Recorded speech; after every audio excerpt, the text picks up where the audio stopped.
बता दी। कल मैंने आपको कोरोना के बारे में थोड़ा सा शुरुआत की थी कोरोना के बारे में, और कोरोना डिजीज है क्या, कोरोना महामारी क्या है, एक वैश्विक महामारी के रूप में उभर के कैसे सामने आई है। कल मैंने आपको बताया था एंडेमिक डिजीज क्या होते हैं, एपिडेमिक डिजीज क्या होते हैं और पैंडेमिक डिजीज क्या होते हैं। तो जो एंडेमिक डिजीज जो होती है, एंडेमिक डिजीज हम उन डिजीज को बोलते हैं जो एक निश्चित भौगोलिक क्षेत्र में सामने उभर के आए और उस पर कंट्रोल कर लिया जा सके, उनको हम एंडेमिक बोलते हैं। एपिडेमिक वो होती है जो एक छोटे से क्षेत्र से शुरू होकर धीरे धीरे एक बढ़ के वो एक बड़े एरिया को कवर कर लें, हो सकता है एक शहर को कवर कर लें, एक राज्य को कवर कर लें और एक देश तक को कवर कर लें, उनको हम एपिडेमिक बोलते हैं। लेकिन जब वो बीमारी एपिडेमिक से भी बढ़ के विश्व स्तर तक पहुंच जाए, वर्ल्ड तक पहुंच जाए, एक ग्लोबल लेवल तक पहुंच जाए, तो उसको पैंडेमिक बोलते हैं। और कोरोना जो डिजीज है वो पैंडेमिक के साथ साथ इन्फोडेमिक भी है। पैंडेमिक बीमारी मतलब ग्लोबल स्तर तक पूरे विश्व में हर जगह कोरोना की महामारी फैली हुई है। और उसके साथ इन्फोडेमिक है क्योंकि उसी जिस टाइप से कोरोना फैल रहा है ना, एक से दूसरे को, फिर अगले को और उससे अगले को, ऐसे ही उससे जुड़ी बहुत सारी अफवाहें भी पर्टिकुलर तरीके से फैलती जा रही। अब मैंने कल आपको यहाँ वीडियो मतलब यहाँ ख़त्म किया था, मैंने आपको बताया था कि इसको 11/3/2020 को WHO ने इसको पैंडेमिक घोषित कर दिया था। अब जब कोई बीमारी पैंडेमिक स्तर तक पहुंच जाए तो उस पर कंट्रोल कैसे कर सकते हैं, उसको हम कैसे उस चीज़ को रोक सकते हैं। तो जितने जल्दी ये चीज़ फैलती है ना, जितने विस्तार से इसका विस्फोट होता है ना, उतने जल्दी हम चीज़ों को समेट नहीं पाते हैं। कोई बीमारी जब एक विश्व स्तर तक फैल जाती है तो उसको समेटने में, उसको ख़त्म करने में बहुत लंबा टाइम लगता है, क्योंकि कोई भी पैथोजन, कोई भी जो नॉवल पैथोजन हो या कोई भी एंटीजन हो, एंटीजन मतलब रोगाणु, एक बीमारी फैलाने वाला जो बाहर से हमारे अंदर इंटर करता है, एक बार जब आ जाए अपनी सोसाइटी में, अपने साथ वो जीना शुरू कर दे, तो उसको ख़त्म करना बहुत मुश्किल होता है। उस पर कंट्रोल कर सकते हैं, ख़त्म कर सकते हैं, लेकिन बहुत बहुत लंबा टाइम लगता है। तो आज हम देखते हैं कि कोई भी बीमारी जब इतने लंबे स्तर तक फैलती है तो उस पर हम कंट्रोल किन तरीक़ों से कर सकते हैं या किन तरीक़ों से उसको हम ख़त्म कर सकते हैं। तो हम देखें, सबसे पहला यहाँ पे मैंने कुछ लिख के रखा है जिससे आपका टाइम बचे। तो पहले देखें control, disease of control, disease of elimination और डिजीज ऑफ एराडिकेशन। ये तीनों जो वर्ड यहाँ पे लिखे हैं, इनका मीन्स क्या होता है। किसी भी डिजीज को कंट्रोल अगर करने की बात करें तो मैंने यहाँ पे एक ट्रायंगल बना के रखा है। इस ट्रायंगल को समझने की कोशिश करेंगे। यहाँ पे लिखा है ए का मतलब है एजेंट, एच होस्ट, ई से इन्वायरमेंट।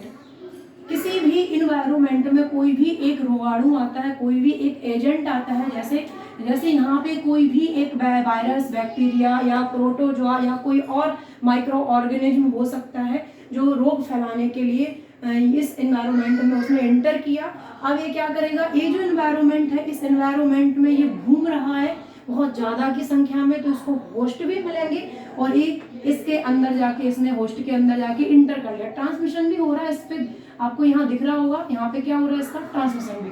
अब कंट्रोल का मतलब ये होता है कि एजेंट भी है एनवायरनमेंट में, प्लस उसका होस्ट भी है, प्लस उसका ट्रांसफर भी हो रहा है होस्ट के अंदर और वो बीमारी भी फैला रहा है। लेकिन एक अगर बात करें तो एक लिमिटेड वे में फैला रहा है। एक मतलब इतनी बीमारी फैल रही है कि उसको हम कंट्रोल कर सकते हैं। जैसे मैंने यहाँ पे एग्जांपल दिया है टीबी जो माइकोबैक्टीरियम ट्यूबरकुलोसिस से होता है। एक टीबी भी एक टाइम पे बहुत ज़्यादा महामारी के तौर पे फैली थी, लेकिन अब उसको कंट्रोल कर लिया गया है। और ऐसा नहीं है कि आज टीबी के पेशेंट नहीं है, आज भी टीबी के पेशेंट निकलते हैं, लेकिन वो जितने पेशेंट निकल रहे हैं उतना हमारे पास मेडिकल डिपार्टमेंट है उनको ट्रीटमेंट देने के लिए, और वो ठीक भी हो रहे हैं वो पेशेंट। तो टीबी जो बीमारी है अब वो हमारे कंट्रोल में है। वो ऐसा नहीं है कि टीबी की इतनी ज़्यादा मात्रा में पेशेंट निकल रहे हैं कि बेड ही अवेलेबल नहीं है, हॉस्पिटल में जगह नहीं है, ऐसा कुछ नहीं है। तो टीबी को हमने क्या कर लिया, कंट्रोल। आज भी टीबी का जो माइकोबैक्टीरियम ट्यूबरकुलोसिस जो रोगाणु है वो आज भी एडजस्ट करता है इस एनवायरनमेंट में, और आज भी लोगों को टीबी हो रही है, लेकिन बहुत कम संख्या में। अच्छा, टीबी भी एक छुआछूत वाली ही बीमारी है, ये भी मतलब एक से दूसरे को फैलती है, ये भी एक इन्फेक्शन से एक दूसरे से फैलती है टीबी, लेकिन बहुत जल्दी नहीं। ऐसा नहीं है कि आप कोई टीबी, जिसको टीबी है उस पेशेंट से आप 1 या 2 बार मिलो तो आपको टीबी हो जाएगी। हाँ, अगर आप लंबे टाइम तक उसके साथ रह रहे हो, उसके साथ खाना पीना उठना बैठना है, तो आपको भी पूरे चांस है कि टीबी हो सकती है, लेकिन उस पर कंट्रोल किया जा सकता है। तो ऐसी बीमारी जो हमारे कंट्रोल में है, जो जिसको हम अपने इतना एडजस्टमेंट है, इतना हमारा मेडिकल इंफ्रास्ट्रक्चर है कि हम उन बीमारियों को कंट्रोल कर सकते हैं, उनको बोलते हैं डिजीज ऑफ कंट्रोल, मतलब ऐसी बीमारी जो हमारे कंट्रोल में है। अब नेक्स्ट स्टेप पे चलते हैं। कंट्रोल के बाद आता है एलिमिनेशन। एलिमिनेशन का मतलब ही होता है किसी चीज को एलिमिनेट कर देना, खत्म कर देना, उस चीज को बिल्कुल जड़ से समाप्त कर देना, उसको बोलते हैं एलिमिनेशन। अब यह एलिमिनेशन में अगर हम एक ट्रायंगल के तौर पे इसको समझने की कोशिश करें, यहाँ मैंने बताया था कि एजेंट भी होगा, होस्ट भी होगा एनवायरनमेंट में, और वो बीमारी भी फैलाएगा, लेकिन उस स्तर पे फैलाएगा कि कंट्रोल कर ले। यहाँ पे क्या होगा, एजेंट होगा, होस्ट भी होगा एनवायरनमेंट में, लेकिन उसका जो ट्रांसफर हो रहा है उस लाइन को काट दिया जाएगा। इसका जो ट्रांसमिशन का जो कार्य चल रहा है वो यहाँ खत्म हो जाएगा, वो यहाँ ब्रेक हो जाएगा। तो आप मतलब वातावरण में उसके एजेंट तो हैं, रोगाणु तो हैं, उसके पैथोजन तो बराबर हैं, लेकिन हमारी खुद की इम्यूनिटी उस चीज़ को कवर करने के लिए हमारा जो बॉडी है वो एकदम इम्यून हो चुका है, तो उस चीज़ को ख़त्म कर लेंगे। तो यहाँ पे बस वो इस बॉडी को इफेक्ट नहीं कर सकता, बीमारी नहीं फैला सकता, इसके अंदर इंटर नहीं कर सकता। तो ऐसे ही उसको बोलते हैं हम कि इस बीमारी का क्या हो गया, एलिमिनेशन हो गया, एक पूर्णतः खत्म हो गई। एनवायरनमेंट में है बट उसको हम बोलेंगे कि वो हमें नुकसान नहीं कर रही, हमारे अंदर उसकी इम्यूनिटी बन चुकी है, हमारे अंदर उसके खिलाफ एंटीबॉडीज बन चुके हैं, तो वो हमें कहीं से कहीं तक नुकसान नहीं दे रही। जैसे अगर इंडिया की बात करें तो जो गोइना बर्म एक टाइम पे बहुत ज़्यादा बीमारी फैली हुई थी, तो ये एलिमिनेशन हो गया इस बीमारी का। अब भारत में इसके एक भी पेशेंट नहीं मिलते। ऐसी पोलियो, अभी बोलते हैं पोलियो मुक्त भारत हो चुका है, लगभग 2010 में इसको इंडिया में बोल दिया गया था, और समथिंग जितना मुझे आइडिया है शायद 2014 में WHO ने भी इंडिया को दे दिया था कि हाँ भारत जो है वो पोलियो मुक्त है। पोलियो का जो वैक्सीन है वो ड्रॉप के फॉर्म में, या बोले जो वैक्सीन जो होता है जरूरी नहीं कि वो इंजेक्शन से ही दिया जाए, कुछ वैक्सीन दवाई के फॉर्म में पिलाया भी जाता है, कुछ वैक्सीन का इंजेक्शन दिया जाता है। जैसे कोरोना जो वैक्सीन है उसको हम इंजेक्शन के थ्रू ले रहे हैं, और पोलियो की दवा एक ड्रॉप के फॉर्म में हम बच्चों को पिला देते हैं। तो पोलियो मुक्त भारत हो गया, पोलियो के नहीं मिलते, ऐसे आज के जो पेशेंट है वो भी नहीं मिलते। अब आगे जो बीमारी है जैसे कालाजार, जो लिस्टमैनिया से फैलता है, ये कालाजार भी संभावित है कि आगे चल के ये भी कैसी हो जाएगी बीमारी, एलिमिनेशन हो जाएगा कालाजार का। मतलब सीधी सी बात ये है कि एलिमिनेशन का मतलब होता है कि किसी भी देश में जब एक भी जीरो केस हो जाए उस देश में, तो उस बीमारी को बोलते हैं कि वह बीमारी क्या हो गई, एलिमिनेटेड हो गई, एलिमिनेशन हो गया उस डिजीज का, वो डिजीज पूर्णतः खत्म हो चुकी। अगर है भी तो वो हमें नुकसान नहीं कर रही है। तो जहाँ जीरो केस निकले किसी भी देश में, उसको हम बोलते हैं एलिमिनेशन हो चुका उस बीमारी का। और जिसका सबसे ज़्यादा जो फेमस एग्जाम्पल है उसको हम पोलियो को देख सकते हैं बहुत अच्छी तरीके से, कि आज हमारा भारत पोलियो मुक्त भारत है। एक टाइम पर बहुत ज़्यादा संख्या में पोलियो के पेशेंट निकलते थे, जिससे पैरों में प्रॉब्लम हो जाती थी, पैरालाइसिस हो जाते थे। तो अब पोलियो का कोई खतरा नहीं है इंडिया में। ऐसी बात करें अब आगे,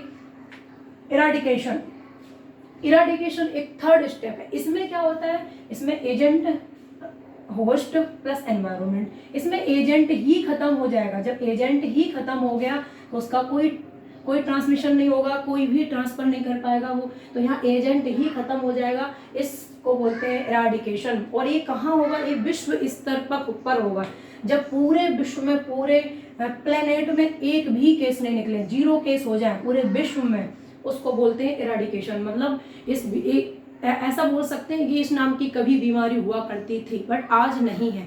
और इसका सिर्फ एक ही उदाहरण है, अभी तक सिर्फ एक ही बीमारी है जिसका इराडिकेशन हो चुका है, वो है आपका स्मॉल पॉक्स। बहुत बड़ी संख्या में स्मॉल पॉक्स से लोगों की मृत्यु होती थी, लेकिन आज स्मॉल पॉक्स पूर्णतः पूरे विश्व से ख़त्म हो चुकी है। इसका कुछ भी नामो निशान नहीं बचा है, कहीं कोई एक भी पेशेंट नहीं बचे हैं। अब स्मॉल पॉक्स के बारे में कैसे पता चलता है कि इसके एक भी पेशेंट नहीं है, क्या है क्या नहीं, इसके बारे में हम फिर कभी चर्चा करेंगे। अभी उस थोड़ा सा कोरोना को नज़र रखते हुए हम कोरोना को लेके वीडियो बना रहे हैं, तो कोरोना की चीज़ें ज़्यादा समझें। अब स्मॉल पॉक्स के बारे में थोड़ा सा बता दे रहे हैं कि स्मॉल पॉक्स का जो टीका बनाया था वो डॉक्टर एडवर्ड जेनर ने बनाया था। डॉक्टर एडवर्ड जेनर ने इसका टीका बनाया था और वो पहला टीका था, फर्स्ट वैक्सीन थी वो, पहला टीका।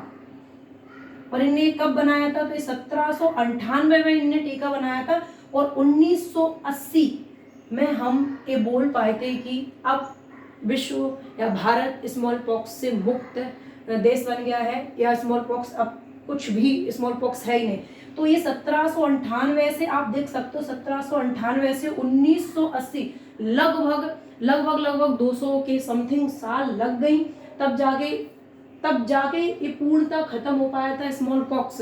जब टीका बनने के बाद इतना लंबा टाइम लगा था, तब वो पूरा इराडिकेशन मतलब उसका हो पाया था। तो हम बोल सकते हैं कि कोरोना एक आध साल में, कुछ लोग बोलते हैं बस अभी तो नवंबर दिसंबर में ख़त्म हो जाएगा, अगले साल तक पूर्णतः खत्म हो जाएगा। आपको लग रहा है कि कोई बीमारी एक बार आए तो इतने आसानी से ख़त्म हो जाएगी? ऐसा ही कोरोना का होगा। ये सारी बीमारियों के बारे में मैं इसलिए बता रही हूँ कि आप थोड़ा सा समझ लो। क्या है कि बहुत सारे लोग मिलेंगे आपको यूट्यूब पे, बहुत सारे वीडियो पड़े, लेकिन मैं ये वीडियो सिर्फ इसलिए बना रही हूँ कि अपने एरिया के लोगों को मेरी इस लोकल लैंग्वेज में मैं समझा पाऊँ और आपको समझ में आ जाए कि कैसे जो बीमारियाँ होती हैं वो कैसे आगे बढ़ती हैं और कैसे उस पर कंट्रोल किया जा सकता है, कैसे वो एलिमिनेट होती हैं, कैसे उसका इराडिकेशन होता है। मतलब एक लंबी प्रोसेस के बाद कोई बीमारी जड़ से खत्म होती है, इतनी आसानी से नहीं। यहाँ पे वैक्सीन बनने के बाद 150 से 200 साल लग गई इसको खत्म होने में पूरे विश्व से। तो इतने जल्दी तो कोरोना खत्म नहीं होगा। ये पहला टीका बनाया था और इनने किस पे सर्च किया था? काउपॉक्स जो होता था उस पे इन्होंने ये बनाया था।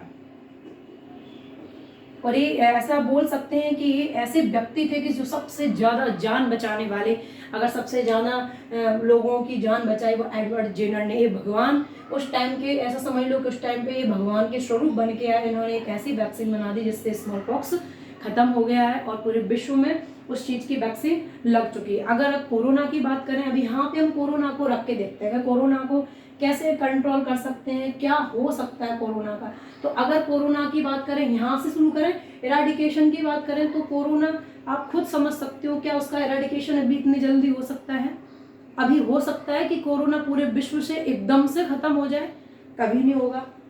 तो कोरोना का भी इराडिकेशन तो बिल्कुल भी नहीं हो सकता है, क्योंकि 0 से 18 वर्ष के लिए तो वैक्सीन ही नहीं बनी, और जितनी आबादी हमारे देश में उतनी वैक्सीन ही नहीं अवेलेबल है। वैक्सीन मंगा भी रहे हैं, चलो दूसरे देशों से वैक्सीन आ भी रही, लेकिन किसी के पास भी किसी भी देश के पास इतनी ज़्यादा मात्रा में नहीं है वैक्सीन कि हम जाके खरीद लें और अपने देश में लेके आ जाएं। तो नहीं बोल सकते हैं कि, और चलो ठीक है, कुछ जो संपन्न देश है उनको वैक्सीन लग भी जाएगी। बहुत सारे विश्व में ऐसे छोटे मोटे और गरीब देश हैं जिनके लिए तो वो लोग तो अफोर्ड भी नहीं कर सकते वैक्सीन। उनके यहाँ ना तो इतना अच्छा साइंटिस्ट हैं कि वो लोग वैक्सीन बना रहे हैं। अगर अफ्रीका की ही बात की जाए तो अफ्रीका ना तो इतना ज़्यादा उसमें ग्रोथ है कि वहाँ पे वैक्सीन बन जाए। वहाँ वो लोग अपने अफ्रीका के बहुत सारे देश इतने गरीब देश हैं कि वो अफोर्ड ही नहीं कर सकते। अब सबसे पहले जो संपन्न देश हैं वो लोग वैक्सीन बना के अपने देश में अपने लोगों को वैक्सीन लगाएंगे, फिर लास्ट में देखेंगे जो गरीब देश हैं उनको वैक्सीन लगेगी। तो इतनी मतलब ये छोटी सी लड़ाई नहीं है कि महीने 2 महीने में पूरे विश्व में हर एक देश में, हर एक गांव, हर एक कस्बे में प्रत्येक व्यक्ति को वैक्सीन लग जाए और ये पूरा कोरोना का इराडिकेशन हो जाए। तो ऐसा तो अभी तो फिलहाल संभव नहीं है, और अभी क्या, मेरे हिसाब से कम 40-50 साल तक भी नहीं है, इतना ज़्यादा तो नहीं है अभी देखते हैं। तो इराडिकेशन तो बिल्कुल नहीं हो सकता। अब बात करें एलिमिनेशन मैंने आपको बताया था कि किसी एक देश में 0 केस हो। तो देखो 0 केस कैसे हो सकते हैं? अगर हम यही देखें तो 0 से 18 वर्ष के जो बच्चे हैं उनको तो अभी कोई टीका लग ही नहीं रहा, उनके लिए टीका बना ही नहीं है, लगेगा क्या? उनके लिए अभी बना ही नहीं है। अभी जो टीका जो वैक्सीनेशन हुआ है वो 60 साल तक, पहले 60 के ऊपर वालों का करवाया था, फिर 45 से 60 के बीच में करवाया, और अब 18 से 45 के बीच में करवा रहे हैं। तो बच्चों का है ही नहीं। तो और 33% हमारे भारत में 33% जो संख्या है वो बच्चों में आती है। 33% जनसंख्या 0 से 18 वर्ष की है। तो इन लोगों को वैक्सीन ही नहीं लगा, तो एलिमिनेशन हम देश से कैसे कर सकते हैं? हो सकता है? नहीं हो सकता। और अगर बात करें कि जो टीकाकरण है, जो वैक्सीनेशन है, टीकाकरण है, वो हमारे देश में कैसा है? स्वैच्छिक है। अगर आपकी इच्छा हो तो लगवाओ, इच्छा नहीं हो तो नहीं लगवाओ, कोई पाबंदी नहीं है। और वैक्सीन के ऊपर भी बहुत सारी अफवाह फैली हुई हैं। वैक्सीन के ऊपर भी हम एक वीडियो बनाएंगे बाद में कि वैक्सीन कैसे काम करती है।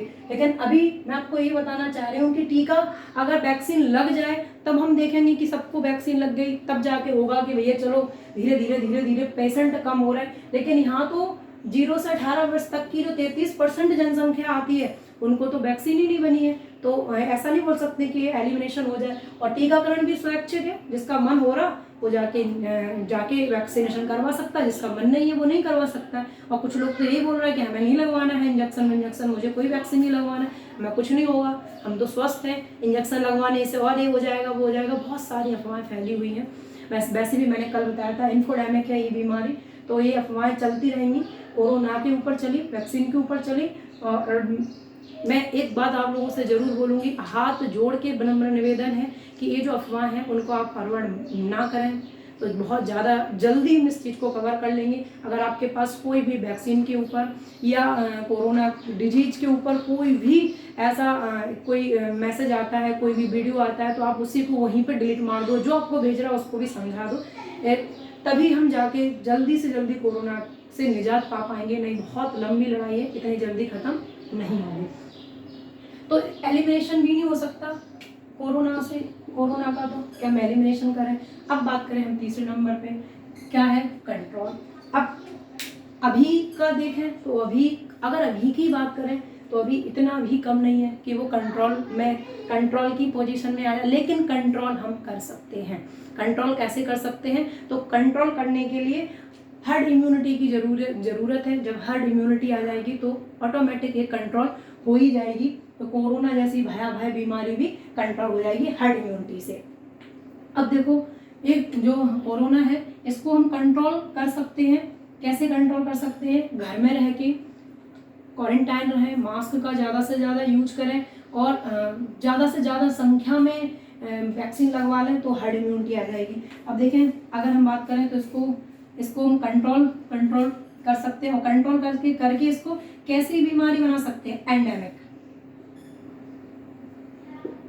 जो मैंने आपको कल बताई थी कि एक छोटे से क्षेत्र में कुछ ऐसी बीमारियां हैं, जैसे मलेरिया है, डेंगू हुआ आपका, रेबीज हुआ आपका, ऐसी बीमारियां जो छोटे से क्षेत्र में ही सिमट के रह जाएं और उसके उतने ही पेशेंट निकले जितने पेशेंट का हम ट्रीटमेंट कर सकते हैं, उनका अच्छे से ख्याल रख सकते हैं। जितना हमारे पास जितनी फैसिलिटी है उतने पेशेंट निकलते रहें, उनका हम ट्रीटमेंट करते रहें कर सकते हैं, तो उसको हम एंडेमिक बोल सकते हैं। तो हम कोरोना को अभी एंडेमिक बना सकते हैं, कंट्रोल की उसमें ला सकते हैं। वो भी अभी नहीं आएगा, जब हम सब मिलके इसके लिए कोशिश करेंगे तब वो जाके हो पाएगा। अगर नहीं कोशिश करेंगे तो कुछ भी नहीं होने वाला। और एंडेमिक भी कब बनेगी ये? तो एंडेमिक भी जब बनेगी तब हर्ड इम्यूनिटी आएगी।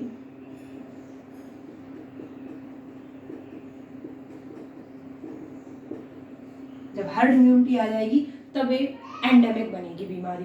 अब हर्ड इम्यूनिटी क्या होता है? तो हर्ड इम्यूनिटी होता है एक सामूहिक प्रतिरोधक क्षमता, उसको बोलते हैं हर्ड इम्यूनिटी। हर्ड इम्यूनिटी के बारे में अभी हम बाद में बात करेंगे। पहले देखो, आपकी जो कोरोना है, ना तो वो इरेडिकेशन हो सकता है ना एलिमिनेशन हो सकता है, बस कंट्रोल और एंडेमिक उसको बना के अभी हम कुछ टाइम के लिए एंडेमिक बना सकते हैं। वो भी एंडेमिक बनाने के लिए हर्ड इम्यूनिटी की ज़रूरत है। जब पूरे भारत में और अलग अलग, जैसे अभी इजराइल के अंदर हर्ड इम्यूनिटी आ चुकी है, तो इजराइल ने मास्क पहनने के लिए भी छूट दे दी कि मास्क पहनो ना पहनो मर्जी है, क्योंकि वहाँ पे हर्ड इम्यूनिटी आ चुकी है। और हर्ड इम्यूनिटी कब आती है? तो हर्ड इम्यूनिटी या तो इन्फेक्शन से या इंजेक्शन से, दो चीज़ों से हर्ड इम्यूनिटी आएगी। हर्ड इम्यूनिटी का मतलब होता है कि एक बार जिसको कोरोना हो गया उसके अंदर एंटीबॉडीज बन चुके, और कितने लोग, 60% लोगों को या तो वैक्सीन लग जाए या वो इन्फेक्टेड हो उस चीज़ से, तो उनके अंदर की जो वो उनकी जो बॉडी होगी वो उनके अंदर इम्यूनिटी बन जाएगी, उनका सिस्टम उस एंटीजन से, कोरोना के जो एंटीजन है, कोरोना वायरस है, उससे लड़ने के लिए एंटीबॉडीज़ बना देगा। हमारी जो कोई भी दवाइयाँ हो, कोई भी मेडिसिन होती है, अगर आपके अंदर जो मेडिसिन आप लेते हो वो मेडिसिन करती क्या, आपके अंदर एंटीबॉडीज को प्रेरित करती है, आपके इम्यून सिस्टम को प्रेरित करती है ज़्यादा से ज़्यादा एंटीबॉडीज बनाने के लिए। और किसी भी बीमारी से लड़ता आपका शरीर ही है, कोई और चीज़ नहीं लड़ती, बस उस शरीर को ट्रेनिंग देने का काम करती हैं ये मेडिसिन, और कुछ नहीं। आपको जो वैक्सीन लगाई जा रही है, उस वैक्सीन का काम क्या होगा कि आपके अंदर एंटीबॉडीज बनाना, बहुत ज़्यादा संख्या में एंटीबॉडीज बनाना। और उस वैक्सीन में क्या दिया जा रहा है, ऐसे इनएक्टिव कोरोना वायरस को ही, जो मरे हुए कोरोना वायरस है उनको बहुत कम संख्या में आपके बॉडी में इंजेक्ट करेंगे इंजेक्शन के माध्यम से। और इंजेक्शन के माध्यम से जैसे ही वो आपके बॉडी में एंटर होंगे तो हमारा जो इम्यून सिस्टम होता है, जो हमारा प्रतिरक्षा तंत्र होता है, वो बहुत ज़्यादा संख्या में, जैसे ही वो बाहरी पैथोजन को, एंटीजन को देखते हैं और ज़्यादा संख्या में वो क्या बनाना शुरू कर देते हैं, एंटीबॉडीज। तो वैक्सीन क्या करेगी, एंटीबॉडीज बनाएगी। या आपके अंदर नेचुरल तरीके से इन्फेक्शन हो चुका, आपको कोरोना हो चुका है, तो भी आपको अंदर बॉडी में एंटीबॉडीज बनेंगे। और ऐसे 60% जनसंख्या या तो वैक्सीन लगवा ले, या फिर वैक्सीन नहीं लग पा रही है उसको, तो वो या तो वो इन्फेक्टेड है, तो उसको अंदर 60% जब जनसंख्या हो जाएगी तो हमारे देश में हर्ड इम्यूनिटी आ जाएगी। और हर्ड इम्यूनिटी से ही हम इस चीज़ को रोक सकते हैं, और कोई दूसरा रीजन नहीं है जिससे हम रोक पाएँ। हर्ड इम्यूनिटी को विस्तार से अगले नेक्स्ट वीडियो में पढ़ेंगे। और ये वीडियो आपको अगर पसंद आया है तो लाइक करें, शेयर करें, सब्सक्राइब करें। धन्यवाद।